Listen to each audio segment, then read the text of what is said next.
Friends, welcome to Alpha Academy of Maths and Science. Our previous lecture was going on limits. Okay, so limits के बारे में हम लोग पिछले बार चर्चा कर रहे थे, है ना। उसका कुछ रिकैप आप लोगों को देके देते हैं कि लिमिट्स था क्या। 3 लेक्चर्स मेरे पड़े हुए हैं पिछले, जो आप देख सकते हैं। बहुत ही कंसेप्चुअल लेक्चर है, बहुत ही प्रिसाइज लेक्चर है। उनमें आपको काफी कुछ सीखने को मिलेगा। लिमिट्स का फील एकदम पूरा आएगा कि लिमिट्स का बेसिक अंडरस्टैंडिंग क्या था और लिमिट्स क्यों और कहाँ किस तरीके से उठ के सीधा कैलकुलस तक हमको लेकर जाएगी। उसका रिकैप थोड़ा हम देख लेते हैं कि लिमिट्स चल क्या रहा था। हमने स्टार्ट किया था, एक ग्राफ बनाया था सिंपल, एक speed time graph, sorry distance time graph बनाया था।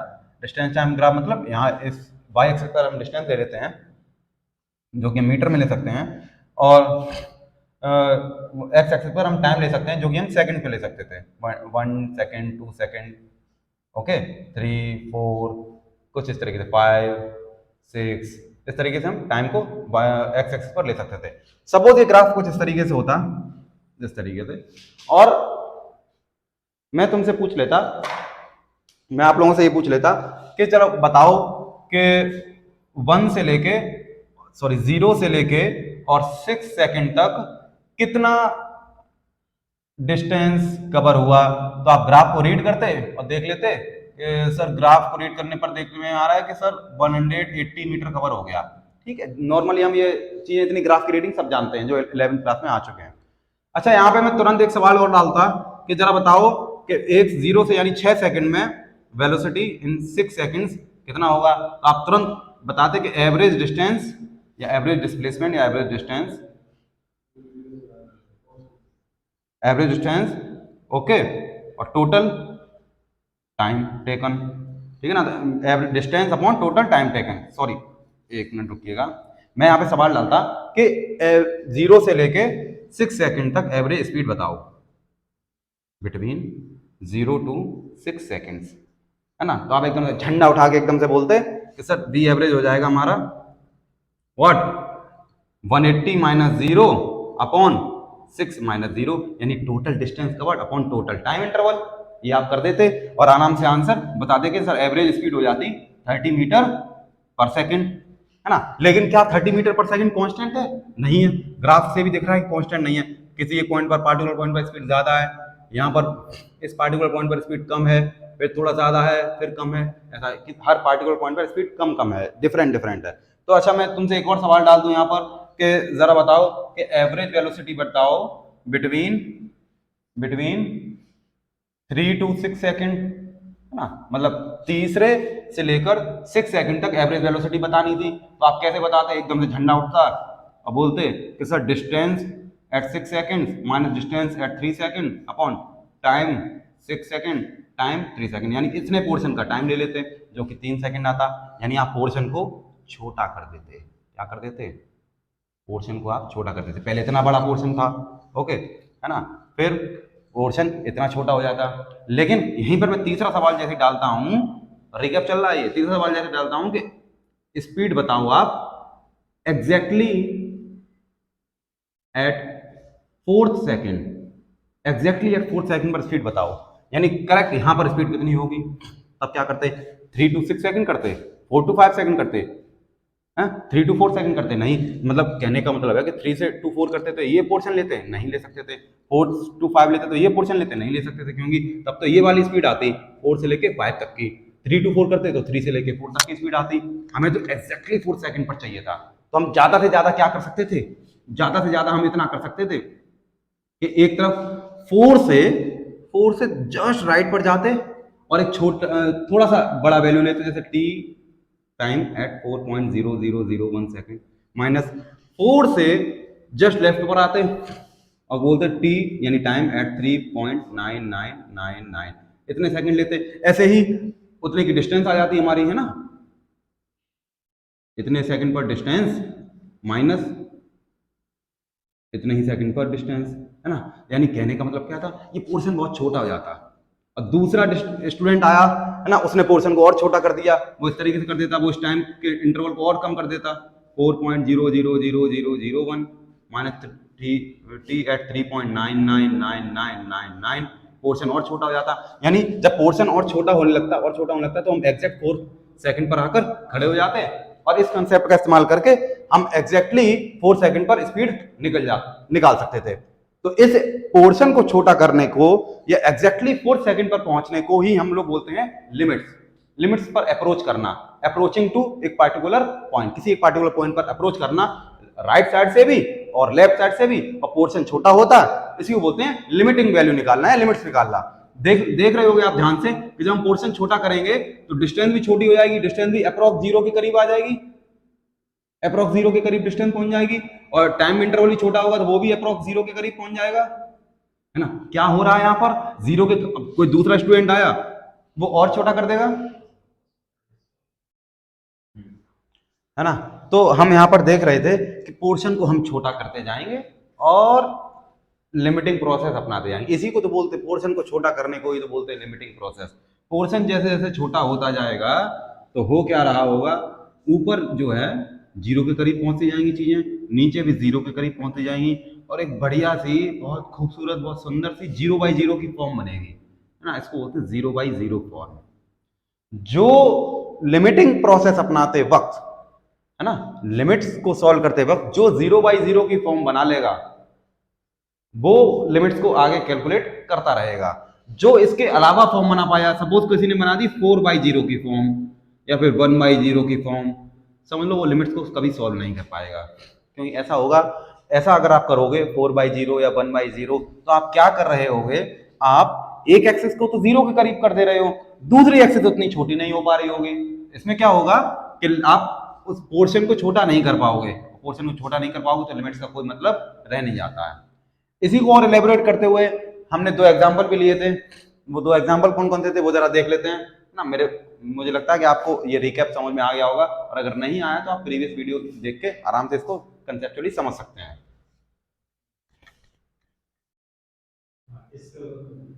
तो वो जो एग्जांपल्स थे, जो है ना, जो हमने लिए थे उस टाइम पे सॉल्व किए थे, जो हमने प्रीवियस वीडियोस में पढ़े हुए हैं, वो एग्जांपल कौन से थे। सबसे पहले मैंने एग्जांपल लिया था ये, इस फंक्शन, एक फंक्शन लिया था, बोला था कि x² - 4 अपॉन x - 2, इसको इवेल्युएट करना था हमें एक पार्टिकुलर पॉइंट पर। मेरे कहने का मतलब ये था कि इसकी लिमिट निकालनी थी x जब 2 पर पहुंचना हो, हमें x एक पॉइंट है, पार्टिकुलर पॉइंट है 2, उस पॉइंट पर हमें इसकी वैल्यू निकालनी थी। तो करना क्या था भाई, 2 तो रख ही नहीं सकते यहाँ पर हम, क्योंकि 2 रखेंगे 2 - 2 0, इनडिटरमिनेट फॉर्म बन रही है ना, डिनोमिनेटर में 0 नहीं आ सकता। तो कर क्या रहे थे, है ना, एक तरीका अपना लिया था हमने, क्या कर रहे थे, वही करना है, पोर्शन को छोटा करने का तरीका। पोर्शन को छोटा कैसे किया था, एक टेबल सी बना रही थी, ऊपर लिखा यहाँ पर fx, यहाँ x, और 2 के करीब की वैल्यू रखते गए, और राइट हैंड साइड में भी रखते गए और लेफ्ट हैंड साइड में भी रखते गए। जैसे सपोज मैंने लेफ्ट हैंड साइड में 2 के करीब वैल्यू रख दी है 1.9, और राइट हैंड साइड में 2 के करीब वैल्यू रख दी है 2.1, फिर एक और वैल्यू रखी 1.99, यहाँ पर रख दी 2.01, इसी तरीके से 1.999, 2.0001। क्या कर रहा हूं मैं यहाँ पर कि 2 के लेफ्ट में 2 के करीब वैल्यू रख रहा हूं, 2 के राइट में 2 से करीब वैल्यू रख रहा हूं, पोर्शन को छोटा कर रहा हूं। और यहाँ पर एक चीज, खूबसूरत चीज यहाँ पर आ रही थी कि यहाँ पर जो फंक्शन की वैल्यू आती जा रही थी वो एक्चुअली में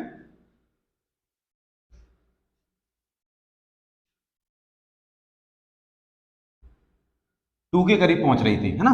फंक्शन की जो वैल्यू थी वो 4 के करीब पहुंच रही थी, एक्चुअली में कहां पर पहुंच रही थी, 4 के करीब। जैसे 1.99 रखने पर 3.99 कुछ वैल्यू आ रही थी, यहाँ पर 2.001 रखने पर 4.001 करके कुछ वैल्यू आ रही थी। तो मैं देख रहा था कि लेफ्ट से उस पॉइंट को टारगेट करने पर, किसको, x = 2 को लेफ्ट से टारगेट करने पर फंक्शन एक पार्टिकुलर पॉइंट की तरफ बढ़ता चला जा रहा है। वो पार्टिकुलर वैल्यू थी, फंक्शन एक पार्टिकुलर वैल्यू की तरफ बढ़ता चला जा रहा था। जैसे 3.9 से आया 3.99, 3.9 से गया, एक पार्टिकुलर वैल्यू तक बढ़ रहा है। वो कौन सी वैल्यू है, वो पार्टिकुलर वैल्यू 4। जब मैं राइट से अप्रोच किया तो राइट से अप्रोच करने पर मैंने पाया कि राइट से अप्रोच करने पर भी, राइट से मतलब राइट साइड से x = 2 पर अप्रोच करने पर भी, उस पॉइंट को टारगेट करने पर भी फंक्शन जो है एक पार्टिकुलर वैल्यू की तरफ बढ़ता जा रहा है। जैसे सपोज यहाँ पर वैल्यू आ रही थी 4.01, फिर आ गई 4.001। तो मैं देख पा रहा हूँ, काफी अच्छे से ऑब्जर्व हो रहा है कि ये फंक्शन जो है राइट से पहुंचने पर भी 4 की तरफ बढ़ रहा है। ये बात समझ में आ रही है? पोर्शन छोटा हो रहा है ना, और एक पार्टिकुलर वैल्यू की तरफ फंक्शन बढ़ता चला जा रहा है। इसका मतलब ये हुआ, इसको हम बोल देते थे कि लिमिट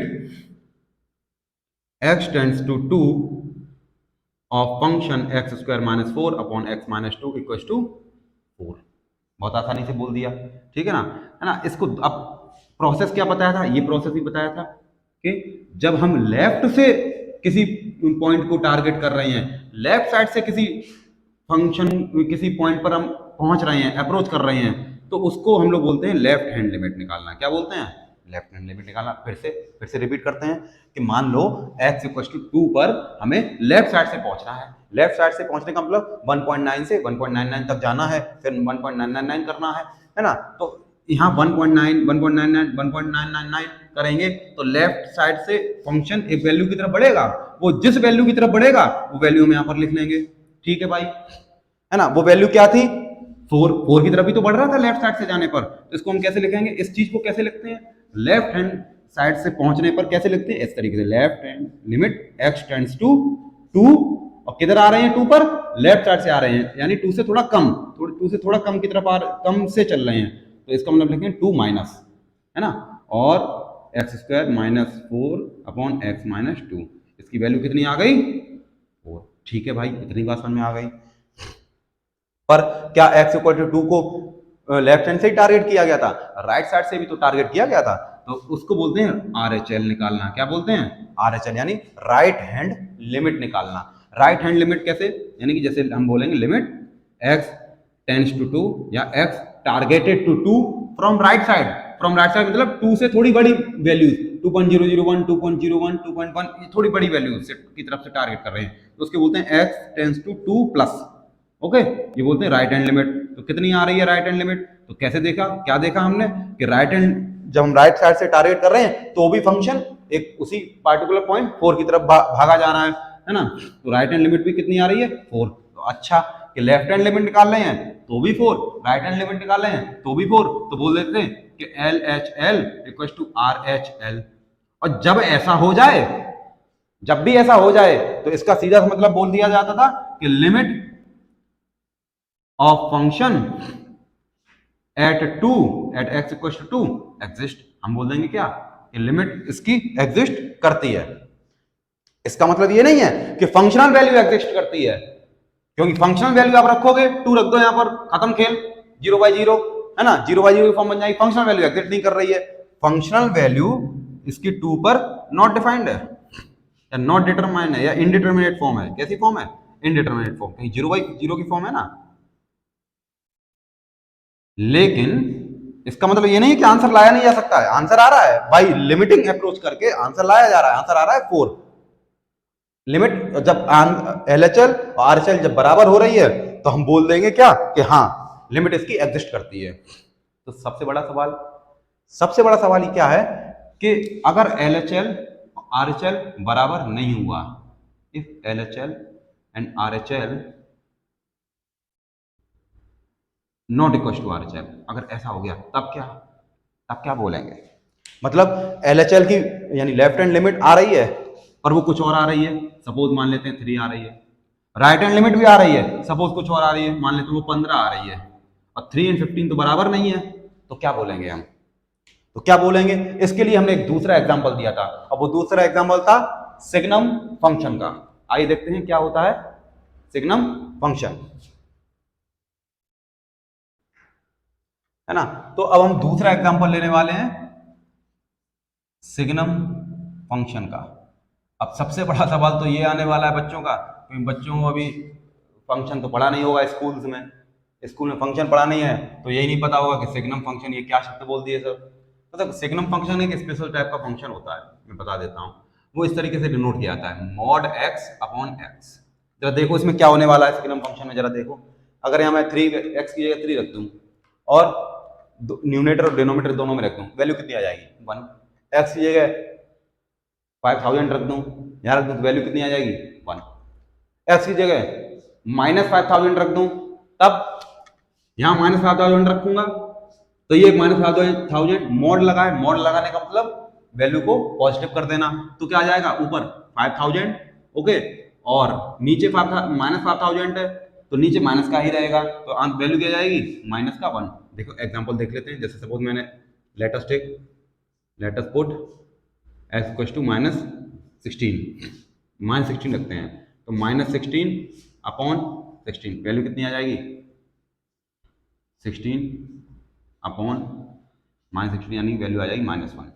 कुछ और एग्जांपल रख लेते हैं, जैसे -44/-44 वैल्यू कितनी आ जाएगी -1, क्योंकि मोड लगाने का मतलब है कि ऊपर वाली चीज पॉजिटिव हो जाएगी, है ना। कुछ और एग्जांपल अगर हम लिख लेते हैं 123 लिख लेते हैं, x की जगह क्या लिखते हैं 123, तो वैल्यू कितनी आ जाएगी फंक्शन की, है ना, वैल्यू आएगी 123/123 यानी कि 1। कहने का मतलब क्या है कि पॉजिटिव की अगर मैं कोई भी वैल्यू रख लेता हूं तो फंक्शन की वैल्यू आएगी 1, पॉजिटिव की अगर कोई नेगेटिव की अगर कोई भी वैल्यू रख देता हूं तो फंक्शन की वैल्यू आएगी -1।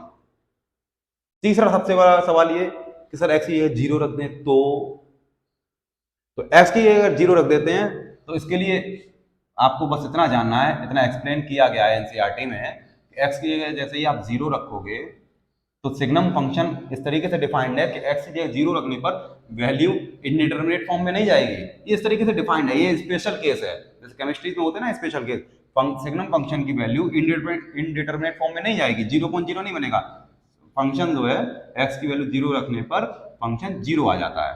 ये एक्चुअली में स्पेशल प्रॉपर्टी है इस फंक्शन की, ये बात समझ में आ रही है, आ रही होगी, है ना। x इक्वल टू 1 रखने पर फंक्शन, x की वैल्यू ग्रेटर देन 0 रखने पर ना, यानी x की पॉजिटिव वैल्यूज रखने पर फंक्शन 1 आता है, ये तो हम देख ही रहे हैं, x की वैल्यू पॉजिटिव रखने पर फंक्शन की वैल्यू 1 आती है, x की वैल्यू नेगेटिव रखने पर यानी लेस देन 0 रखने पर फंक्शन की वैल्यू -1 आती है। This is our signum function. इसी का एग्जांपल लिया था हमने अपने दूसरे पॉइंट में, दूसरा पॉइंट समझाने के लिए कि LHL इक्वल टू RHL आए तब हम क्या करें। चलो देखते हैं क्या करते हैं। सपोज मेरे को लिमिट निकालनी है at x tends to 0 of function किसकी, सिग्नम फंक्शन का, सिग्नम फंक्शन की लिमिट निकालनी है x टेंड्स टू 0, यानी जब हम 0 को टारगेट कर रहे हैं तब फंक्शनल वैल्यू इसकी 0 पर 0 है ना, ये स्पेशल फंक्शन है अपना बेचारा, बहुत अच्छा सा फंक्शन है कि फंक्शनल वैल्यू इसकी क्या है कि f0 रखूंगा तो इसकी वैल्यू 0 है, ये डिफाइंड है ना, ये फंक्शन चैप्टर पढ़ेंगे तो उसमें समझ लेंगे। लेकिन लिमिट अगर निकालना चाहूं तो क्या होने वाला है ये हमें देखना है। तो तरीका, सर क्या है तरीका, तो सर तरीका तो यही है कि 0 को टारगेट करो, है ना, 0 को हम टारगेट करेंगे कहां से, लेफ्ट साइड से और राइट साइड से। तो टारगेट करने पर हम देख भी पा रहे हैं कि 0 से जब छोटी वैल्यू रखते हैं तो -1 पहुंचता है और 0 से जब बड़ी वैल्यू रखते हैं तो +1 पहुंचता है। तो यानी कि अगर आप इस फंक्शन को 0 से कम वैल्यू रखोगे, है ना, तो फंक्शन वैल्यू दे देता है हमारा कितनी -1, है ना। 0 से कम वैल्यू रखने का मतलब लेफ्ट हैंड साइड से अगर आप 0 को अप्रोच करोगे, जैसे कि हो सकता है -0.01, -0.01, -0.001, राइट हैंड साइड से अप्रोच करोगे तो वैल्यूज आ सकती हैं 0.1, 0.01, 0.001, है ना। फंक्शन क्या वैल्यू देने वाला है, फंक्शन वैल्यू देता रहेगा -1, -1, इधर फंक्शन वैल्यू देता रहेगा 1, 1, 1, ठीक है ना। राइट हैंड साइड से अप्रोच कर लेते हैं, limit x tends to 0 plus mod x upon x, function value दे रहा है प्लस का 1। बात समझ में आ रही है। जरा ग्राफ देख लेते हैं इसका, है ना, ग्राफ देखेंगे तो 0 लेफ्ट x की वैल्यू नेगेटिव में आप रखते जाओ वैल्यू कितनी आती रहेगी -1,